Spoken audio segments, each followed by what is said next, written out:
Assalamualaikum warahmatullahi wabarakatuh. Ini adalah video ringkasan ataupun video imbasan kita imbas kembali apa yang telah kita belajar dalam kelas online kita yang kedua tadi, itu konsep pemerhatian dan pentaksiran dalam pendidikan awal kanak-kanak. Okey. Jadinya tajuk ini akan membicarakan apakah itu pemerhatian. Okey, pemerhatian. Pemerhatian ni adalah satu perbuatan kita memerhati ataupun melihat seorang kanak-kanak itu, sama ada kita join dia sekali ataupun kita tidak join dia. Okey, itu senang nak ingat. Jadi kita nak perhatikan kanak-kanak kan, sama ada kita terlibat sekali dalam aktiviti itu ataupun kita tengok daripada jauh. Okey, so pada taska dan prasekolah ni adalah kenapa kita membuat perhatian, sebab kita nak memerhati ataupun mengamati perlakuan kanak-kanak itu. Okey, ini bukan sekadar kita tengok, tetapi kita mengamati dengan lebih dalam. Okey, contohnya kita nak memerhati perkembangan motor halus kanak-kanak. So banyak aspek yang kita boleh tengok, utamanya daripada segi genggaman pensilnya, dari segi dia menggunting katakan, ataupun daripada segi tulisannya. Kalau tulisannya kemas, cantik, itu menunjukkan yang penguasaan motor halus ni sudah yang baik. Okay? Dan penting apabila kita membuat pemerhatian, kita perlu rakamkan, kita perlu rekodkan hasil pemerhatian itu. Tak kisahlah sama ada dalam bentuk video, gambar ataupun penulisan, rekod seperti rekod anekdot dan sebagainya. Sebab apa? Sebab kita nak jadikan rujukan kepada pihak-pihak yang tertentu. Okay? Setiap pemerhatian tu dia ada interpretasi dia sendiri. Okay? Interpretasi pada maksud perlakuan kanak-kanak. Okay, macam saya katakan tadi, perlakuannya, tulisannya cantik dan sebagainya, interpretasi kita adalah motor halusnya sudah berkembang dengan baik. Okay? Dan ulasan-ulasan yang telah kita bincangkan pada sebelum-sebelum ini. Okay, melalui pemerhatian kita dapat mengetahui sejauh mana tahap perkembangan kanak-kanak. Okay?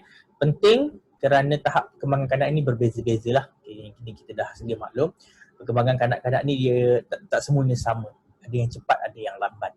Dan guru kena kenal pasti. Bagaimana nak mengenal pasti? Iaitu melalui pemerhatian. Kita tengok day by day, hari demi hari, apakah perubahan.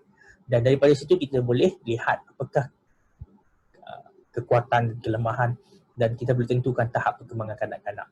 Daripada situ kita boleh menentukan tindakan ataupun aktiviti yang bersesuaian untuk kita bantu dia lagi. Okay? So kenapa ada pemerhatian? Ada dua, antara dua sebab kita membuat pemerhatian. Kita merangka kurikulum yang sesuai untuk kanak-kanak. Kita lihat sekiranya dia sudah memahami ataupun menguasai satu kemahiran, kita boleh pindah ke ataupun kita boleh susun pembelajaran yang seterusnya. Okay, kalau masih belum dia menguasai kemahiran ataupun topik tertentu itu, kita boleh buat tindakan susulan ataupun aktiviti bimbingan untuk dia menguasai. Jadi daripada pemerhatian ni kita boleh susun, ataupun kita boleh rangka kurikulum. Dan juga yang paling penting, pemerhatian juga bertujuan untuk kita mentaksir perkembangan kanak-kanak. Okay, ini lebih autentik lah, instead of kita menggunakan ujian formal yang tidak dicadangkan untuk dijalankan di prasekolah. Okay, sebab apa? Sebab ujian formal ni banyak kekangan lah kalau kita nak buat di prasekolah. Antara lainnya, ianya hanya mengukur kognitif. Okay, sedangkan kita nak kanak-kanak ini berkembang secara holistik. Jadi sosialnya, emosinya, pertuturannya, kreativitinya, yang itu haruslah perlu dijalankan dalam keadaan yang tidak formal. Okay, seterusnya pembelajaran kanak-kanak kan prinsipnya bermain.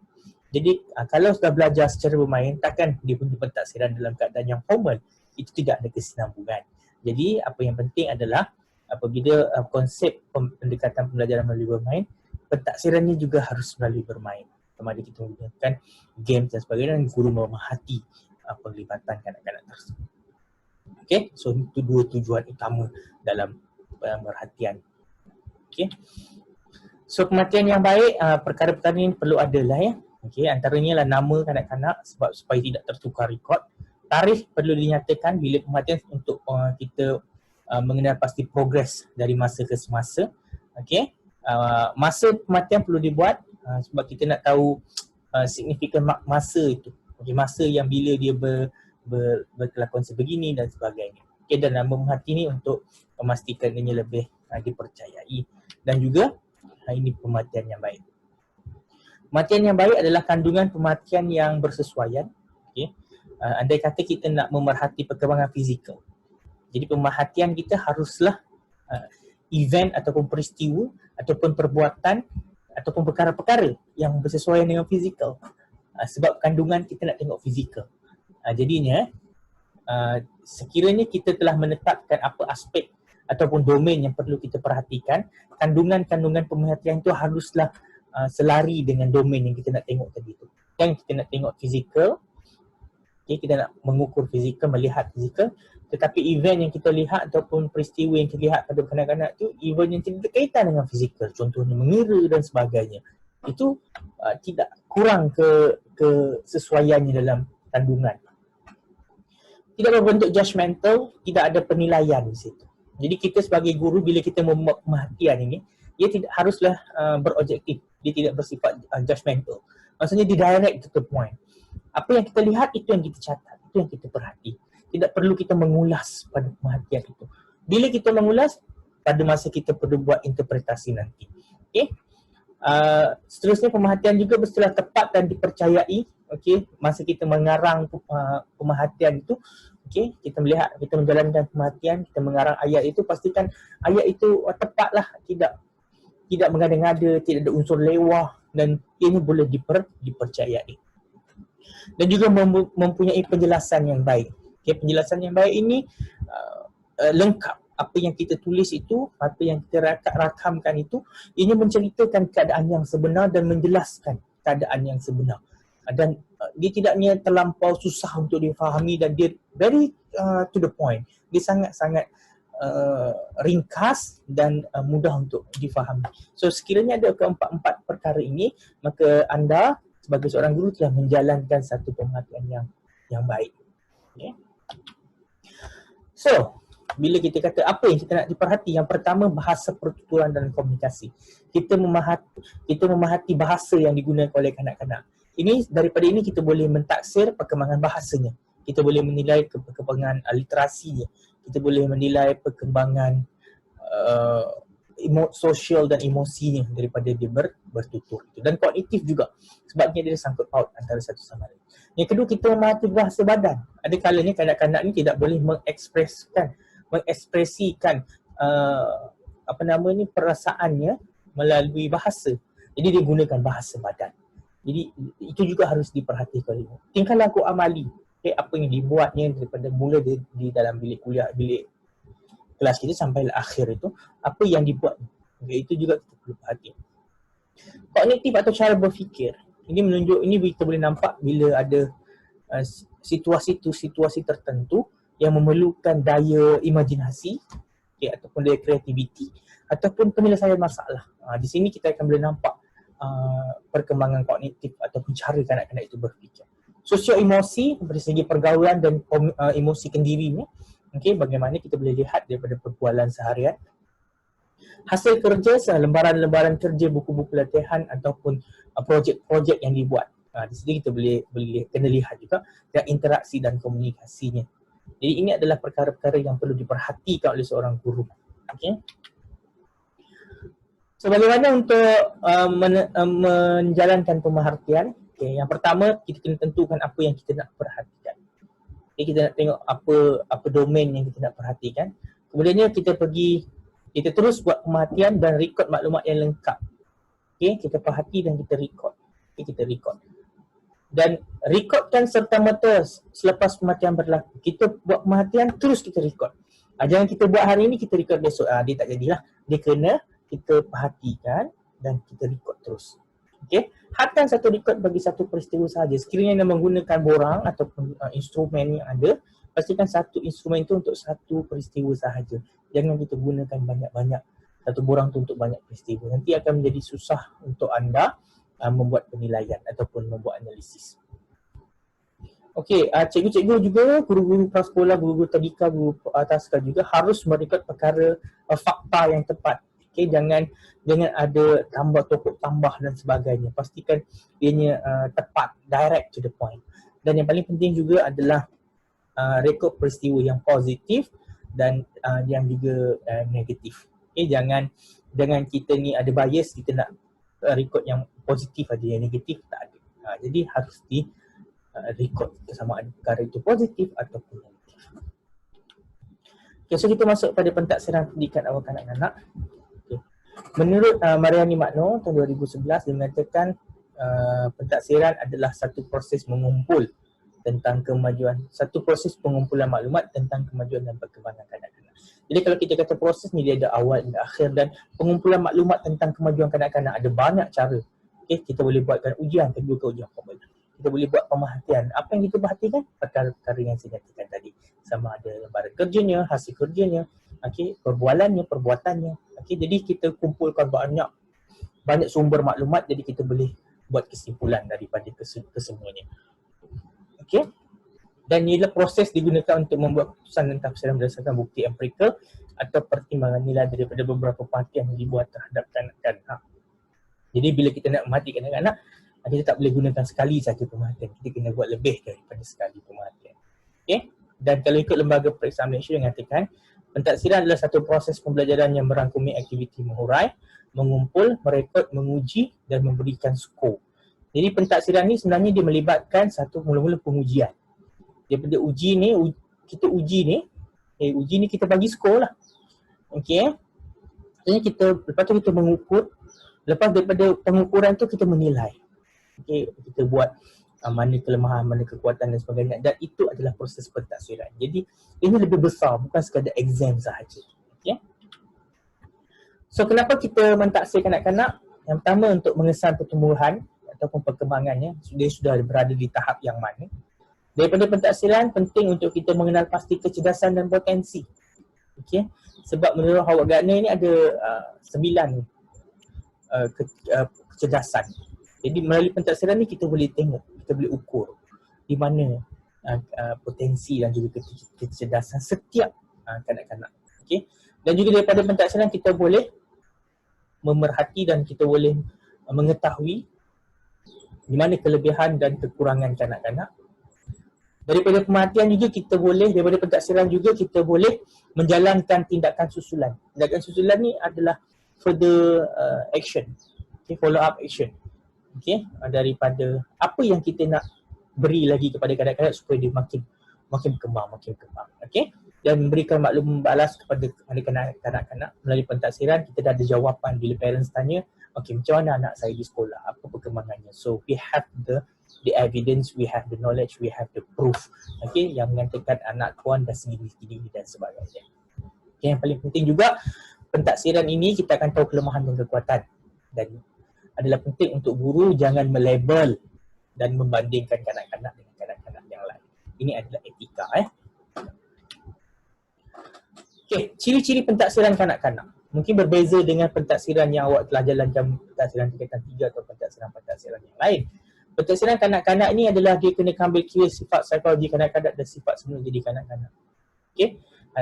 Yang perlu kita faham adalah perkembangan kanak-kanak itu berbeza. Lebih mementingkan proses dan bukan produk. Okey. Kita pentingkan prosesnya itu. Proses penghasilan produk, bukannya produk akhir. Itu bezanya. Kalau pentaksiran di yang lebih formal macam sekolah menengah, sekolah rendah, kita nak tengok markah kan. Itu produk lah tu. Tapi di prasekolah kita nak tengok proses tu. Contoh kalau kita minta dia buat lukisan, kita bukan nak tengok hasil lukisannya, kita nak tengok proses dia menghasilkan lukisan itu. Dia prosesnya betul, pemilihan bahannya betul, tekniknya betul. Jadi itu yang kita perhatikan. Dijalankan secara langsung, secara tidak langsung, non-direct testing. Okay, seperti saya kata tadi, tidak ada ujian formal pada kanak-kanak, dan dia mesti, kalau ada ujian pun ia bukan yang direct, dia mesti dalam keadaan yang non-direct testing.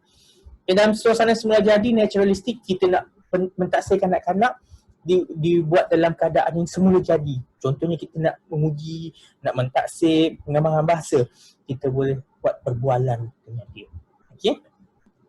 Tidak formal, tidak perlu jarakkan meja seperti yang dibuat di sekolah-sekolah rendah, sekolah menengah, tak perlu.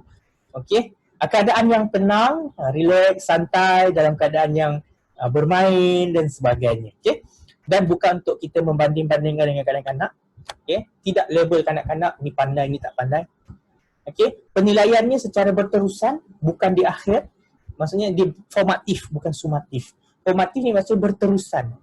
Sebab waktu kita mengajar kanak-kanak tu pun di situ kita boleh buat pentaksiran melalui soal jawab. Kita juga boleh memberikan dia lembaran kerja. Bukan kita kumpul ujian akhir tahun. So bukan. Ini prinsip ni. So maklum balas diberikan segera untuk penambahbaikan. Dia direct terus kita bagi laporan. Tak perlu nak tunggu-tunggu dan sebagainya. Okay, diagnostik sifatnya sebab kita nak tahu kelemahan, kekuatan dan juga keperluan. Okay. Ianya tidak fokus pada ujian pencapaian tapi tahap perkembangan. Okay. Bukannya nak tengok berapa A tetapi penguasaannya, perkembangannya. Okay. Tugasan pentaksiran menyerupai tugasan pengalaman seharian kanak-kanak. Okay, contohnya kita nak tengok kita nak mentaksir perkembangan matematik kan. Jadi ujian takkan kita nak bagi ujian matematik sebab asas kanak-kanak itu matematik perkara yang simple seperti padanan, seriasi dan sebagainya. Okay, jadi kita kena membuat pentaksiran tu dalam keadaan yang pengalaman seharian. Contohnya padanan. Paling senang nak tahu nak mentaksir kanak-kanak itu sudah menguasai padanan atau belum, tengok dia boleh kancing baju ke belum. Tengok dia pakai kasut betul ke tidak. Itu adalah salah satu. Maksudnya kalau kita nak mentaksir kanak-kanak, kita kena buat perkara-perkara yang biasa ataupun yang dekat dengan dirinya. Okay, tak perlu kita nak buat ujian matematik dan sebagainya. Menyusahkan kita. Dan dia tidak memberikan apa-apa manfaat pun. Okay. Dan mengambil kira kekuatan, keupayaan, minat dan keterangan persekatan kanak-kanak. Okay, kena tengok perkara-perkara ini. Dia berbeza dengan pentaksiran yang lebih formal lah. Okay. Kepentingan pentaksiran kepada guru.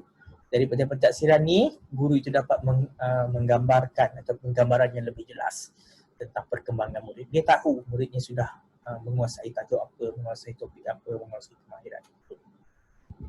Daripada pentaksiran ni juga sebenarnya ianya penting pada guru. Sebab di sini kita boleh tahu berkesan tak berkesan pengajaran guru. Kalau berkesan, pentaksirannya itulah caranya untuk kita tahu. Kalau murid tu faham dan boleh buat dan sebagainya, maksudnya berkesan. Okay? Dan juga pentaksiran membantu perbaiki PMP dan merancang tindakan susulan. Yalah, kalau kita dah tahu tak berkesan teknik ini, pendekatan ini, kita dah buat pentaksiran pun kita dah boleh detect dia tak boleh faham. So kita boleh perbaiki PMP kita. PDP kita sama ada kita tukar kaedah, method ataupun kita tukar cara. Okay? Kita tukar pendekatan. Okay? Dan memberi maklum balas kepada kemajuan murid. Kepada siapa? Kepada ibu bapa, pihak sekolah dan pihak-pihak tertentu lah. Okay, kepada kanak-kanak, mereka pun tahu, faham yang mereka belajar dan perkembangan mereka dan bagi motivasi kepada mereka. Okay, untuk mereka sentiasa tingkatkan penguasaan ataupun prestasi mereka. So this is a proses pentaksiran yang biasa kita bincangkan dan kadang-kadang ditanya juga dalam exam. So, proses melaksanakan pentaksiran yang pertama kena pasti konstruk. Kena pasti konstruk di sini maksudnya apa item, apa perkara yang kita nak taksir. Daripada itu kita membina instrumen. Instrumen ni kalau di prasekolah dia sudah adalah instrumen pentaksiran prasekolah kebangsaan ataupun kalau di Taska masih belum ada lagi yang standardnya. Jadi bagaimana membina instrumen dengan ambil kira tunjang lah. Tunjang ni dalam kurikulum standard prasekolah kebangsaan ataupun melihat pada kurikulum itu. Okay. Selepas membina instrumen dah ada, kita terus buat pentaksiran. Melalui apa? Pemerhatian tingkah laku, interaksi, lisan, hasil kerja yang kita tengok perkara-perkara itu. Kemudian kita terus rekod. Rekod sama ada dalam senarai semak, skala kadar, rekod anekdot ataupun rekod berterusan. Daripada rekod itu kita buat analisis. Hasil daripada analisis tu kalau dia sudah menguasai, kita bagi tindakan susulan, pengukuhan ataupun pengayaan, barulah kita pindah ke tajuk baru, standard baru. Okay. Kalau tidak, masih lagi hasil analisis kita menunjukkan yang dia masih belum lagi menguasai, kita bagi tindakan susulan, kita bimbing dia balik, bimbingan, dan kita buat pentaksiran semuanya, patah balik dan turun balik. Okay. So itu adalah proses pelaksanaan pentaksiran perkembangan kanak-kanak. Okay, saya itu sahaja dan ini adalah video untuk rumusan apa yang kita dah belajar tadi. Jadi sekian, wabillahi taufiq wa hidayah. Assalamualaikum warahmatullahi wabarakatuh.